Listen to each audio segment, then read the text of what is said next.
everybody, I'm Katrina Walser from Oliphant Cat and welcome to my YouTube channel, or welcome back if you have been here before. But if you haven't been here before, I'm Kat and I am a knitting teacher and designer based in Sydney in Australia. So today we have a video that is entirely about one finished object, and I wanted to do this because I've been trying to be more intentional recently about taking detailed notes on my Ravelry project pages because I find it really helpful when I find detailed pattern or project notes, but I do know that Ravelry isn't super accessible to everyone anymore, so I thought it might be fun to have a video version of some of the project pages. So I'm going to be showing you the alterations that I made. Obviously, if you're making the pattern itself, then it should hopefully be quite helpful, but even if you're making something that's just like similar, some of the notes will help you just figure out any changes you might want to make because the different alterations and stuff should still be applicable to other patterns as well. So the first project we're going to be talking through is called the Betty Babe dress. Here it is, and it's a dress, so it's going to be a bit hard to show you the whole thing at once, but I will put lots and lots of pictures and videos up as we go. So the Betty Babe dress is a pattern that was written by Lovely by Lee, and I made this in Fiddlesticks Grange 10. Grange 10 is 40% wool, 40% acrylic, and 20% alpaca. And it's 10 because it's 10 ply. It is a bit itchy, but it's like lovely and soft. I don't know if those two things are sort of oxymorons. Can it be itchy and soft at the same time? It is. And it's lovely. I do really like it, and I really like the colour. I knit most of it on 5mm needles, which is what the pattern suggests, and I did get gauge with it. My row gauge was a little bit off, but it didn't really matter in the end. I did use 4.5mm for the collar and for the wrist cuffs. And then in terms of yardage, I ended up using about 1200 meters, which was 7.5 balls. So I was surprised at how little yarn it took based on the yardage given in the pattern, but I will explain all the different reasons why I think I ended up using a lot less yarn than suggested in the pattern later on. So I started this on the 4th of April this year and I finished on the 5th of May, so it was almost exactly a month. Okay, so let's get into the details of how I actually made it. So the first thing, even before I started knitting, that took me a really long time to figure out was which size I was going to make. I have a smallish bust and a smallish waist and relatively big hips compared to the other two measurements. And so I'm pretty used to sticking two sizes together. I'll start with the larger size and decrease down to the smaller size at the waist. And that's even more important with dresses because they go all the way down, and really the largest part of you is like your butt, basically. And so while tops only go to like the top of your hips, dresses really cover that whole area.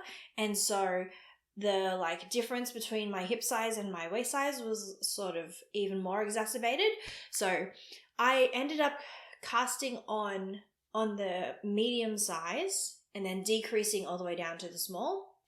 And I was deliberating a lot between going slightly smaller or slightly bigger. So the two options I had were to start with the medium and go to the small, or to start with the large and go to the medium. But I did end up doing the smaller one, and I'm really glad because it fits really well. The reason that I was quite surprised with the yardage is that even though I started with the medium and I went to the small, the total yardage that I used for the pattern was even less than the small size suggested in the pattern itself. And a lot of that's to do with like a lot of the other modifications that I made to the pattern, so we'll get into those in a bit. So I cast on, like I said, in the medium size, and so the way that this dress is constructed is that it's bottom up. You start from the bottom of the dress and you cast on for that ribbing section and you knit up the ribbing to start. So I cast on the medium size, but I actually added an extra 2 stitches to my cast on, and the reason for that is that when you get to the waist decreases, every row that you decrease 4 stitches, But when I looked at the stitch counts between the medium size and the small size, the amount that I'd have to decrease wasn't actually divisible by 4, mostly because I was sort of munging 2 sizes together. So I had to actually add an extra 2 stitches to the bottom of the dress so that the number of decreases that I did would fit evenly over the number of rows that I was decreasing at the waist. So then I used what's called an alternating cable cast on, and it was a really new cast on to me, and I actually really like it. It's like pretty and it looks really neat and it stretches out quite nicely. After you cast on, you knit quite a bit of ribbing. I know a lot of people who don't like ribbing, but I am a continental knitter, so I hold the yarn in my left hand, so ribbing doesn't really bother me. So I just sat down and watched Captain America for a night and finished the ribbing section, and it was pretty easy. And then after that you do a bunch of stockinette, and then you start the waist decreases. Once I got to the waist decreases, that was probably the biggest change I made to the pattern.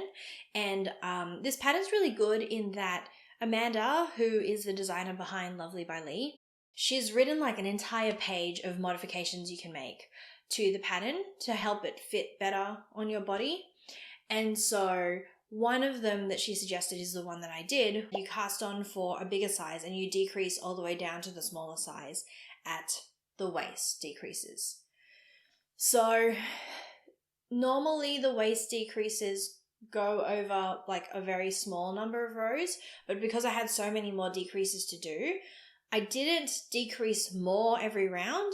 I just did the same number of decreases every round, but I did it over a larger number of rows. This pattern was pretty interesting because I'm used to doing decreases right on the side.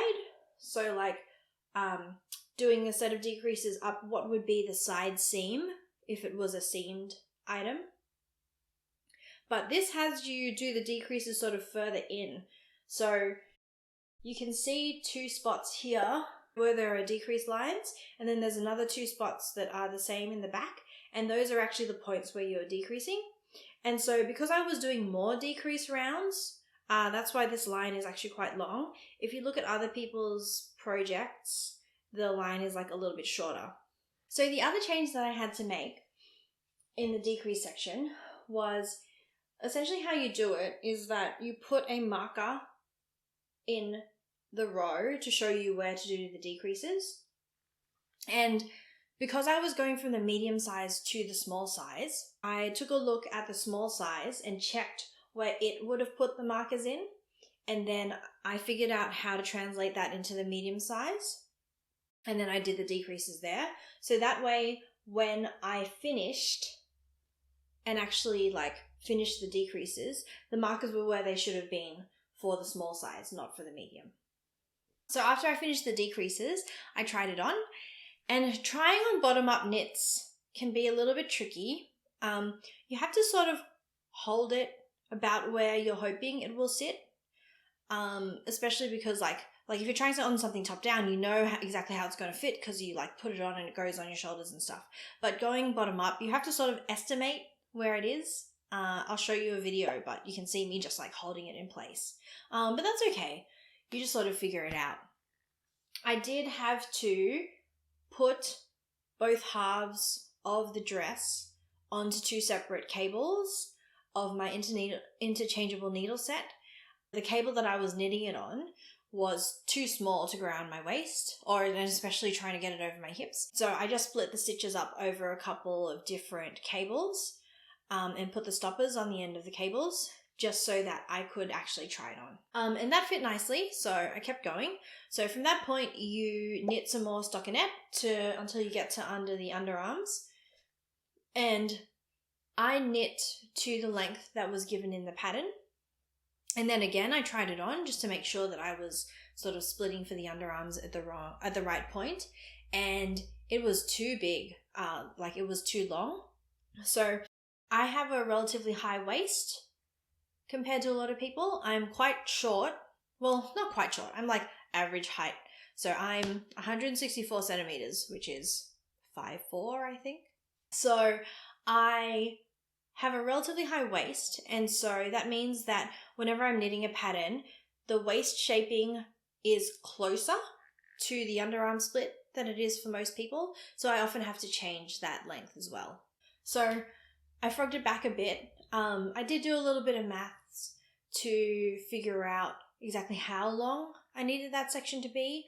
I'm really sorry, I don't remember what the maths was, but I'm pretty sure I did have it written down in the project notes on my Ravelry page. So I will copy and paste those notes into somewhere that's visible for people who can't get onto Ravelry. I'll put a link to it in the description. After that, you split for the underarms, and it's a regular sort of drop shoulder construction from there. And so, this is a really weird thing to say, I added seams to this pattern. So I used to hate seaming. I don't know, I think I've mentioned this before. I really, really used to hate seaming. Like, I hated it. So much to the point that I have converted entire shirt patterns from being knit flat, to being knit in the round because I didn't want to seam stuff. But I think that after knitting quite a few different items that have stretched out, I've sort of come around to the fact that seaming actually does help with keeping your knits looking how they did when they came off the needles. Because when things are seamless, they tend to stretch out a little bit more. So this dress, the way the shoulders are meant to be put together is using a 3-needle bind off, which is a seamless technique.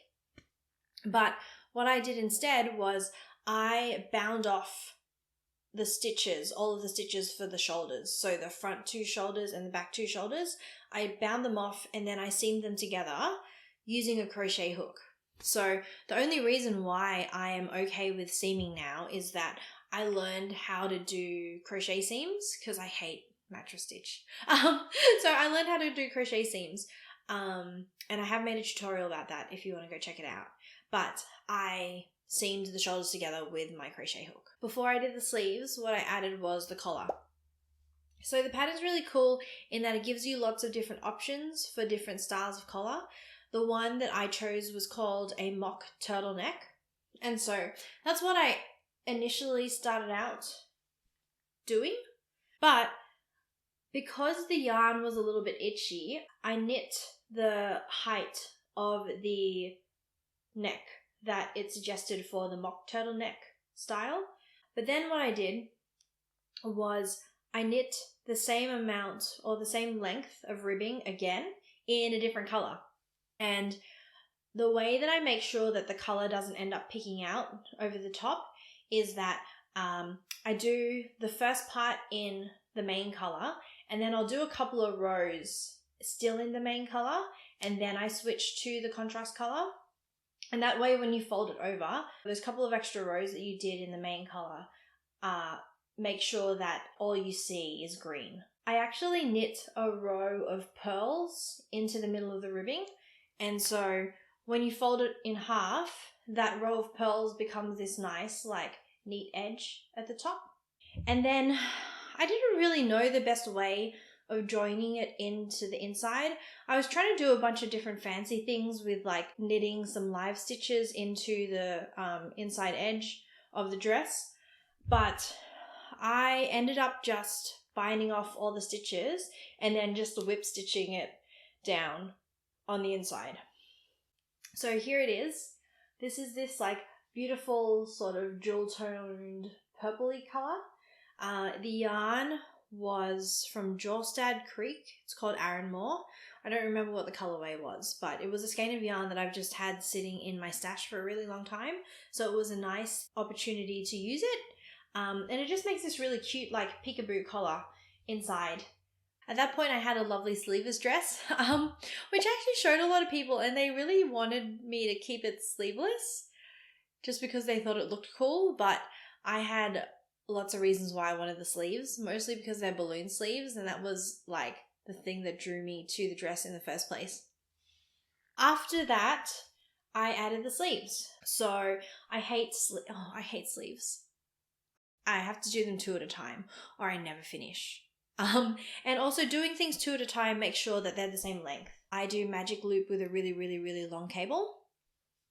So I pick up the stitches on the front of one sleeve until the shoulder, and then I pick up the same set of stitches on the other sleeve, and then I pick up the back of the second sleeve and then the back of the first sleeve. And it's a bit hard to explain without showing it, and it does make it really awkward because you end up sort of holding the dress or this jumper or whatever it is, sort of like with the sleeves on top of each other, so it gets quite twisted around.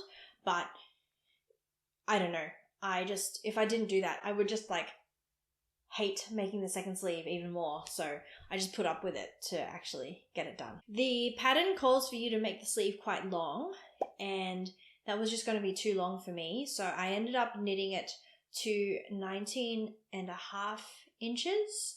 I don't know what that is in centimeters, so this is a little embarrassing to admit, but I do all my measurements in inches because the numbers are smaller. So I ended up knitting it to 19.5 inches, and the way I figured that out was I just kept trying it on. So you knit like a straight tube, and then you decrease down to the wrist, and that's what gives you the nice balloon sleeve. And if you are making balloon sleeves, and you are just sort of like trying it on as you go to figure out the length of your sleeves, one thing you do need to watch for is that, so imagine you've got a tube of knitting, right? Like these are the two sides of your tube of knitting. As you decrease, it makes the tube a little bit shorter than it was when it was straight. The same thing happens with beanies. If you're ever knitting a beanie and you're trying it on as you go before you decide when to do the decreases, you have to actually add a little bit more length than you think to compensate for the fact that once you do the decreases, it'll shrink a little bit. So I didn't do that. So I sort of forgot that fact. So the sleeves are a little bit shorter than I would want them to be, but they're okay. Like it's only a tiny bit different to what I want it to be. And if it ever bothers me too much, I'll just add some more ribbing. So I knit the ribbing to be quite a bit longer than it says in the pattern. I think in the pattern it says to do like 1/2 inch, and I ended up doing maybe 2 inches or a little bit longer. Given how much ribbing there is in the bottom, I wanted it to be quite prominent in the cuffs and in the collar as well. So I knit this to be a little bit longer than it says in the pattern. And that was it. I had my whole dress. And I am normally a huge proponent of blocking, but I didn't block this because I was too excited to wear it. I just tried it on as one final fit check, and it fit, and I didn't need to change the sleeves anymore, so I just ran out of the house wearing it because I wanted a coffee. And it was lovely. Yeah, and it was like perfect timing because it was just starting to get cold in May, because in the Southern Hemisphere, winter is sort of June, July, August. And so it was starting to cool down at the start of May. It was probably still a little bit too warm to wear it. I did get a little sweaty the first time I wore it. But since then I've worn it heaps and it's been great. So one thing that I do want to say is I mentioned trying this on a lot as I went. If you are knitting an item and you are a beginner, if it's like the first item that you've knit, follow the pattern if you need to. But as you become more experienced in knitting garments, it does really help if you can learn ways to adjust patterns. So as a designer, I try obviously as hard as I can to make the pattern fit for the largest range of sizes that I can, but different people are just different body shapes. And so there's no way that you can design a pattern that will just universally fit everybody. For example, I spoke to Amanda from Lovely by Lee quite a bit as I was making this because I was posting pictures of it and she quite liked them. And yeah, she's just taller than me. And so that's why the different lengths in the pattern were different to what I needed, and especially the sleeve length was a couple of inches longer than what I would have needed for myself. And so I think that's why the yardage turned out to be less than the small size, even though I did a mix of the small and the medium size. If you are getting into garment knitting, after you've knit a few jumpers or tops or dresses or whatever it is you're making, start to get a feel for where the items are fitting you differently to what you would want. So for example, like a lot of the things that I mentioned as I went, so like I know that my hips are wider than my waist compared to like most patterns. And also I know that my waist is high. And so I know that that means that the distance from the waist shaping to the underarm needs to be a little shorter than it is for most patterns. So I tend to reduce that amount. And so these are things that I've just like learned about my own body as I've knitted more and more patterns. And so keep an eye on those as you go. And then it is really important too where you can try the item on at key points as you knit it, because then that way you can keep track of any changes you need to make or whether you need to frog anything back or add length to anything. That just makes sure that you get a good fit at the end. And I am planning on making some videos that go into more detail about how you can make changes to a knitting pattern and like things you need to know about yourself and your body and what that means to how you should alter things. So if you would be interested in those, let me know down in the comments and I will get onto them. But yeah, that's it. This dress was honestly the most fun I've had knitting something in a really long time. A lot of it was because I was posting videos and photos of it as I went to Instagram as reels, and it was really fun because people really got into it and like left comments and told me. I had a lot of debate over whether or not I should leave the dress sleeveless, because when I tried the dress on just to check the fit before I added the sleeves, so many people were like, just make it a sleeveless dress, it looks really good like that.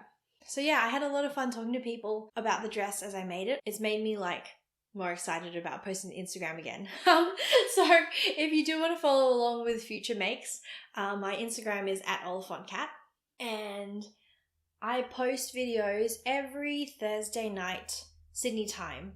So if you did like this, please do hit the like button below because it'll help people find my videos, and also subscribe if you haven't subscribed yet.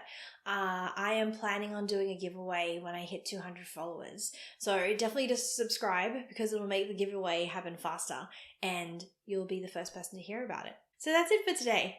So I will see you next Thursday, and until then, happy knitting.